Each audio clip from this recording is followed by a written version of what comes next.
example 5 on the optimization notes is also another endpoint problem. It's saying here, and I try to play with both, like having it maximize and minimize so we can see what the differences are, right? So 16 feet of wire will be used to form a square and an equilateral triangle. How much of the wire should be used to form the square and how much should be used to form the equilateral triangle to enclose the maximum total area? So, good idea maybe just to organize your thinking is to draw a picture of the two things, and then keep in mind, what do we want to optimize? So I want to optimize total area. That means that we're taking the sum of the area. So I have to take the area of a square and add the area of the triangle. So here, in terms of my picture over here, the area of the square is x squared, and the area of the triangle is, because I named all the sides of that y squared root 3 over 4. Now, if you don't remember, I put the picture out here how to calculate that. But you should know the formula for the area of an equilateral triangle is side squared root 3 over 4. But here on the side here, you can always just pause the video and look. Here's the proof for it. I'm not going to go through it. You should have done it in geometry. Alrighty, so then we're then going to have some constraints on here. The constraint is that is the wire, the amount of wire I have. It constrains how much wire, so how much I have to create these figures out of. So I know that 4x, because there's 4 sides, and then 3y has to equal 16. And then we have a choice. We could, for example, make the total area all in terms of x, or I could make it all in terms of y. It doesn't really matter. I did it all in terms of y, but you can also do it all in terms of x. So here, for the next one, the total area is the two areas of the square, area of a triangle. This was the area of the square.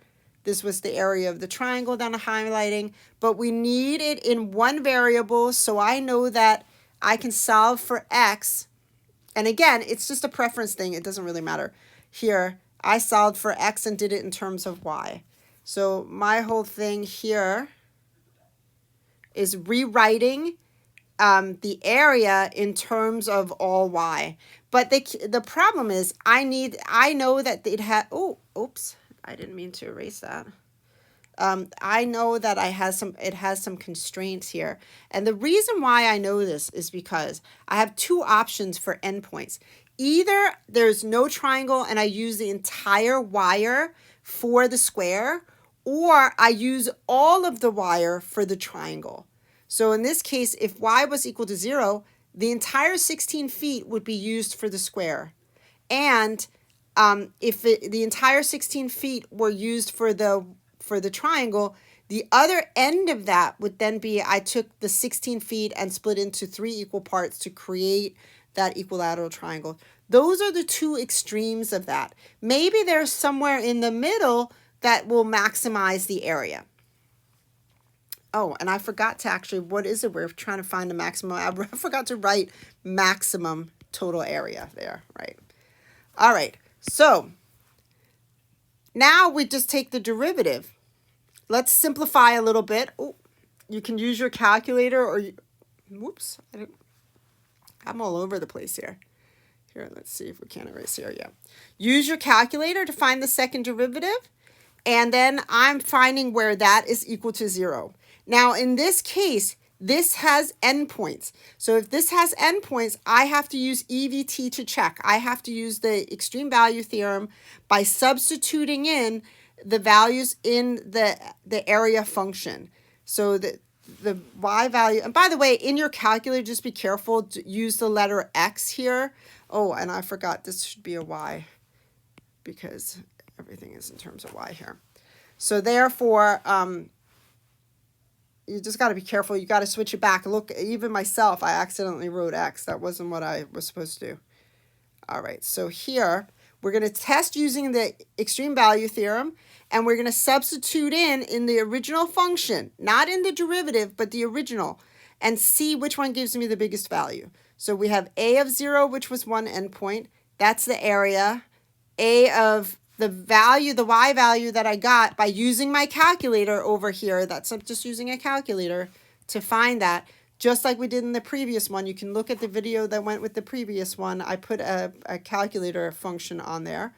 And then also finding the other endpoint. These are all the total areas. And you can see that the maximum area actually happens here. So that means we should use 0 of the wire to create the triangle. So in other words, the entire thing needs to be a square. That's what this means. So this is really important that you check endpoints. Don't assume that it's always going to be where the relative max or min is. So all of the wires should be used to create a square. So no triangle at all of 15 feet in order to maximize the total area of the square in the equilateral triangle. Now, what if the question had asked you to find the minimum sum of the areas? Well, look, I have all of the work would be identical, but instead I would be interested in where we get the minimum area. So that happens there instead, that I highlighted in blue up here. So to answer that. So it really does matter what the question is asking. I wrote here, if asked for the minimum sum, the wire should be cut around 6.959 feet from one end of the 16-foot wire. So then I would use, in this case, use 6.959 feet of the wire to create the triangle, and 16 minus 6.959 of wire to create the square.